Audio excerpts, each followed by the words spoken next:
This is the European edition of Breaking Banks, the world's #1 fintech podcast and radio show.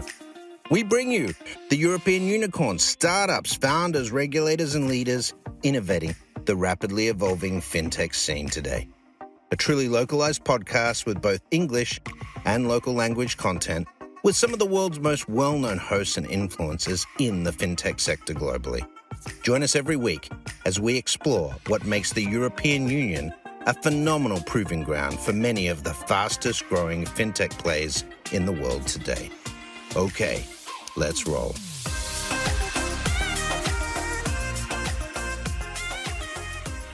Hey guys, welcome back to Breaking Banks Europe. My name is Matteo Rizzi. I am the executive producer of the show. Today, we are with my friend Chiara Padua, Deputy CEO of the Fintech District and the head of the Milan Fintech Summit. This is the second show dedicated to this amazing event. Chiara, welcome to Breaking Banks Europe. Thank you, and hi everyone. Thanks for having me here. So, okay, let's start with a question that I suppose you're getting a lot. So, we at FTS we are partnering with the Milan Fintech Summit. It's been I believe our third year, and every year there is a theme, right? So yes, every year in a great sort of creativity mode, like you find a very special common theme that every single item in the agenda follow through. Why don't you recall the first two, which you created, and then we jumped into the 2024 one? Yes, let's say that after the cinema inspiration in 2022 and international literature in 2023, this year's edition celebrates music. So Milan Fintech Summit 2024 is themed around music, with each session, as you have said, named after a famous song. And the main theme is Smells Like Fintech Spirit. Of course, it recalls Nirvana, and it reflects the dynamic and innovative and disruptive essence of fintech. And also the fact that you have to embrace a new, agile, and forward-thinking approach. Regardless of your sector, integrating fintech solutions can enhance your business and can let you offer your clients a cutting-edge experience. So if today you would like to maintain a competitive edge and scale, you need to collaborate with fintech companies. You need to use embedded finance. This is why we use this Smells Like Fintech Spirit. But also, let's say that there is a striking parallel between the evolution of the financial world and the music landscape. In the 80s, I was a little girl, but I remember people who carried the largest stereos on their shoulders, okay? Then it evolved into Walkmans, MP3 devices, and now music and podcasts like this one are available instantly on our mobile phones. Similarly, in banking, we have transitioned from cash to peer-to-peer payments, just to make an example. And now instant transactions are available through our banking apps, so on our mobile phones too. And if we would like to go ahead with the parallelism, let's say that new artists are often seen as threats in music. So maybe this new generation of artists are sometimes seen as uninteresting, but then they become popular and they revitalize older trends and even older singers. And incumbents have transitioned from considering startups as threats to seeking win-win partnerships with them, as well as in the music world. So, with this in mind, we have decided to follow music as our inspiration, and we encourage speakers, partners, and delegates to share their favorite songs to be included in the Milan Fintech Summit playlist. What's your Incredible favorite song? I saw it. Yeah, that you're probably talking to the wrong guy, because I think that amongst the few people I know myself who does not listen to music on the phone. So I have no playlist. I have, Really? yes. And the reason is very, so I used to play piano and guitar for 17 years. So I only listen to people who compose their own songs, and to single, let's say, songwriters. So Okay. the type of music that I listen to are, the Francesco Guccini and the Yeah, of Gregori, to course. name like a few Italians, but also like, Tracy Chapman, for example. So these guys who literally use words as a poetry, and I only listen to music as I read a book. So you read the book because the book, in the words of the book, are an inspiration. And for me, it's a little bit the same about music. But even when I run, for example, I don't listen to Okay. music. But I promise, by when I come to Milan Fintech Summit, I will have all the answers about music and history. I'll document myself, I promise. Yeah, at least you have to choose your own song to be shared in the playlist. This is Okay, promise. this is the only thing you have to do for this year. So tell us a little bit about the evolution of the show. So, what are the lessons learned in this 3 year? Certainly, we can all see that everything has improved. From the growth to the number of attendees, the number of speakers, the number of sessions, the size of the exhibition. So, if you had to share like 3 lessons, that you learned, or 3 facts, that you want to share about these 3 years of experience of the Milano Fintech Summit, what would you say? Well, first of all, we started during COVID-19, so we started True. completely remote. The first edition was in December 2020. I remember that I had to ask our human resources department permission to come to the office to use the right connection to run the entire event. And when we started, everybody was saying, well, we won't be back in presence. We will stay with events completely remote and so on. I think this is, I thought it was not true. And I think it's not true. We would like to stay in presence. Every year, I see people coming from a lot of different countries from all over the world. Last year, we had 35 different countries represented at the Milan Fintech Summit, between partners, speakers, and attendees. And they would like to meet each other. They would like to talk, to understand better things. They could schedule a call, they could write an email, but it's completely different. And I think that the power of the Milan Fintech Summit, but also other events, is that you can bring everyone together. You can arrive there and see that the community is engaged and the community is there. You can meet the Italian ecosystem at the Milan Fintech Summit. So lesson number 1, basically, presence is better. Yes, presence is better. People would like to be in presence. The second lesson is that even if we know that Milano is the Italian capital of fintech, we cannot forget the rest of the country. And this is why one of the evolution of the 2024 is the Milan Fintech Summit Roadshow. So the fact that we spread the fintech spirit across the country with regional events, one in Rome in April and one in Reggio Emilia in June. People were very much like to attend, and they were very happy we were there to meet them in their place. So the second lesson is you cannot forget the rest of your country. Even if you are, the event has to be inclusive, basically. Yes, even if you are in the right place, in the right city, you have to include everyone. And let's say that these two regional gatherings now have set up the stage for the main summit here in Milan. And the third one is that events are not an island. So everything happens in the market reflect in the event. So in 2022, in Italy, we had the two unicorns, and there was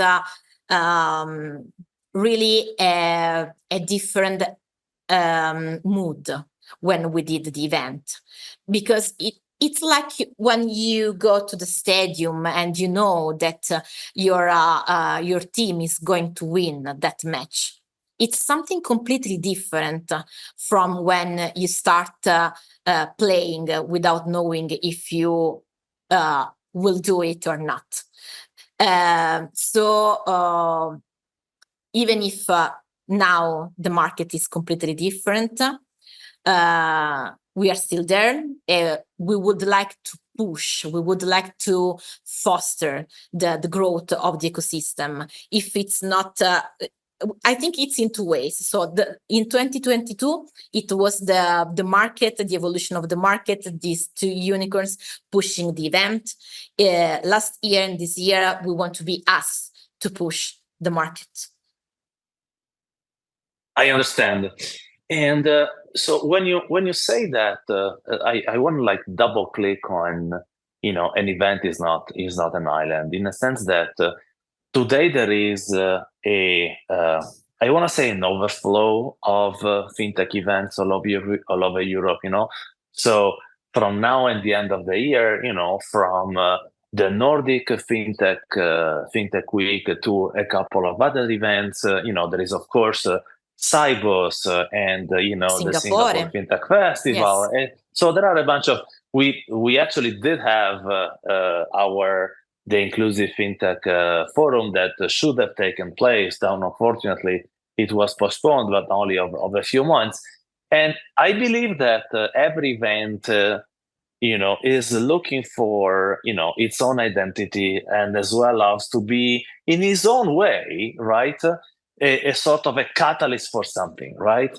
And if you ask me, what is the potential for the Milan Fintech Summit, is a little bit to become a catalyst for Southern Europe, right? Because there is no major event. And this is like my own opinion, right, Chiara? I don't want to steal words from your mouth, but if you ask me what is the opportunity for us, because we are also, organizing a part of it together, is really to become the place to be for Southern Europe. Then, of course, sparkling up with the rest of the world. But I don't see any other big fintech event in the South European region that could take the lead. Would you agree with me, or you think there is something else that we could add? I think we do not have to see others like competitors as we do in the fintech world. Everyone is a potential collaborator. So when I think about other events, I think we can connect and we can work to help each other grow. For example, we are connecting with other international hubs all around Europe, but also outside Europe to cross-promote our events. And this is, I think, the good way to do our job. Because in this way, you let everyone know there is something happening, there is something interesting happening. Of course, you have to do a little bit, a sort of list, a short list of the most useful ones, the most interesting ones. But well, we are partnering this year with Fintech Belgium. We are partnering with Finance Malta. Finance Malta, for the first time this year, is partnering with the Milan Fintech Summit to position Malta as an innovative and relevant fintech ecosystem. They are so close to Italy that they could use us to position. So I think it's it's good to see us as the entrance point to the Southern Europe, but I think we cannot do everything only on our side. We need to connect with each other. We need to collaborate with our peers in the other countries. And also, Chiara, what I believe is also a very good point for the summit is the fact that the objective is not to maximize revenues here. So Milan Fintech Summit, I see Milano Fintech Summit as a true like a community event, not as a commercial event with the objective of maximize income, which sometimes, of course, is fighting for the same sponsor that everyone else. I see this as one good characteristics of the Milan Fintech Summit, that it is really an ecosystem event. Is far from being a commercial one. And this is like really praise you guys that were able to put this together in a great setting. So go only ahead, one thing. Just because it's the thing that I hear the most, because when people arrive, feels the power of the community, because we are the Fintech District, and the Fintech District is the most relevant fintech and techfin community in Italy. Now we are gathering 296 fintech and techfin companies here in Italy. They are Italian companies, but also foreign companies that are operating here in the market. And having this community, I think, is our power, because when you arrive, you feel the positive energy in the community. So we would like to grow, because if you do not want to grow, I think there's no future. But we do not want to become something where you cannot feel at home. When you arrive, you need to feel in your place. You need to know the organizers. You need to ask everyone for an information. We would like to talk to people, not to numbers. So this is why I think the feeling for everyone is that this is an intimate event. Let's have a sneak peek about the agenda. So I can talk for my piece, and now embedded finance is a huge theme. We will actually have another episode dedicated to embedded finance, together with Swan and Fabric, and possibly the third speaker that we cannot yet confirm, but is a matter of days. So embedded finance is clearly a main theme. What else can we expect? Yes, well, we can start from the first session that is called Imagine. Of course, it starts from John Lennon's masterpiece, and it's the first session we need to understand the trajectory of fintech. So what's going on? And also what are the main trends, and how sustainable finance, sustainable fintech are relevant to grow. So this is the first one. I think I can also add some words on another session that is called The Bridge Over Troubled Water. It's connected to the song by Simon and Garfunkel. Probably this is something that you Simon and Garfunkel is actually appreciate. part of the stuff that would listen to is my time. Okay, and well, addressing diversity and inclusion, this segment focuses on challenges faced by women in fintech, particularly from underbanked regions. And in one of the previous podcast episode of Breaking Banks Europe, there was one of the speakers, Chris Z. Richmond from Migrants, that is a fintech in our community. Then we have this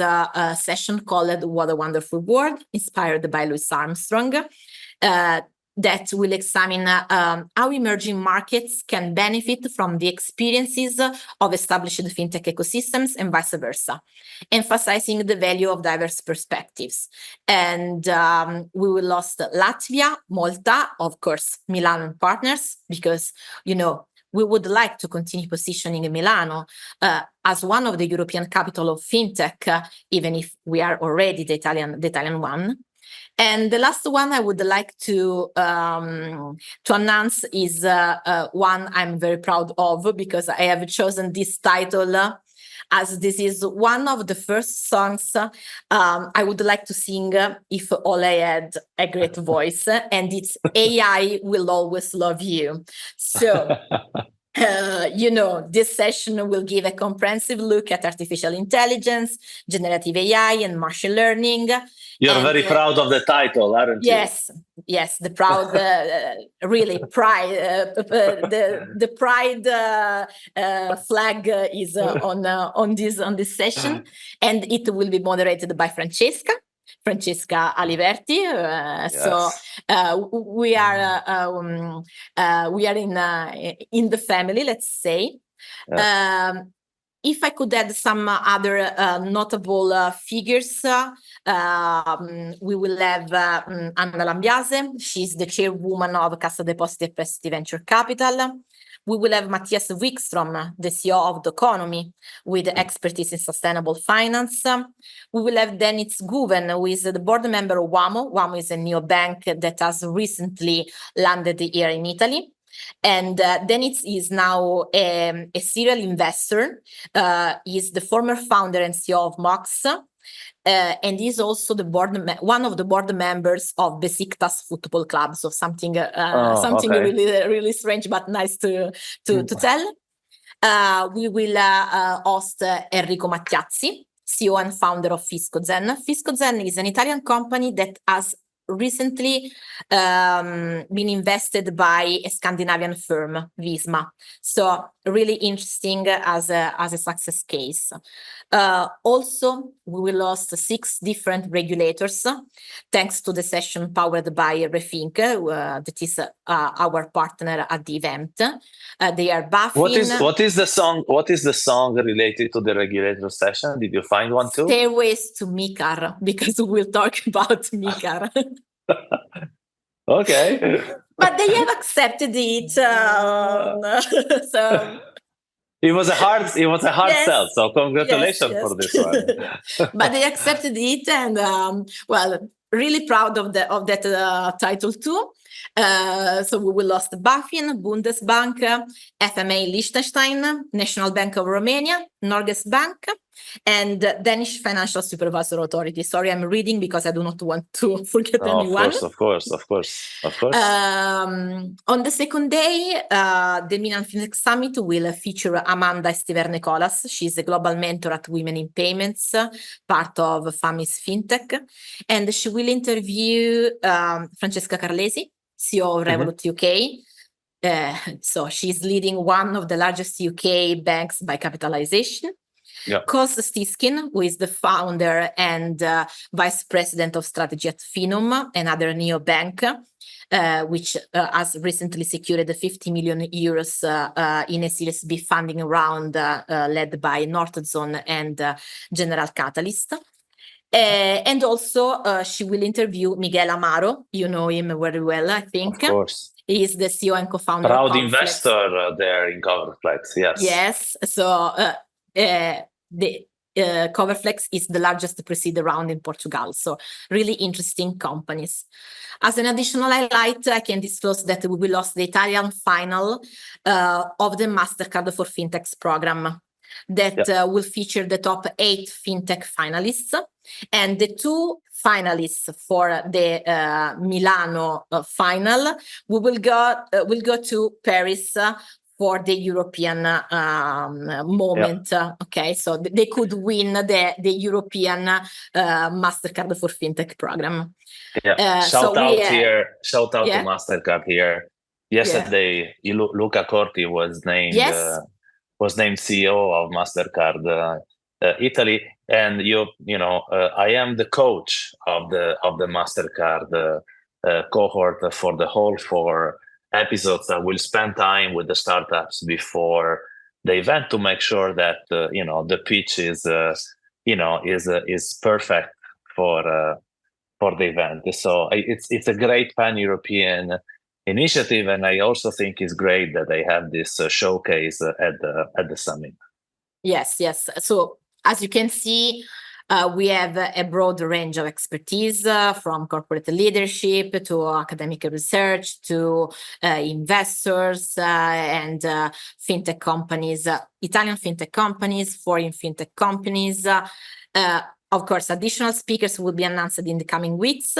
So I apologize to those I could not mention today for a lack of time, but of course, on the website, you will find everyone and you can decide your own agenda for the 2 days of the summit. Chiara, thank you so much for this highlights, for a bit of history that you shed light to from these 3 years of adventure. I'm sure that the Fintech Summit has a bright future. Chiara, thank you so much for being with us today, and I see you in a couple of weeks, right? Yes, thank you. See you. Bye. Thanks a lot. And guys, this is a wrap. Thanks for listening to Breaking Banks Europe, a Provoke Media podcast in cooperation with Fintech Stage. Don't forget to tweet us out, shout out, or post to the team at Breaking Banks EU on Twitter. If there's something or someone you'd like to hear on our cast, let us know. See you next week on Breaking Banks Europe.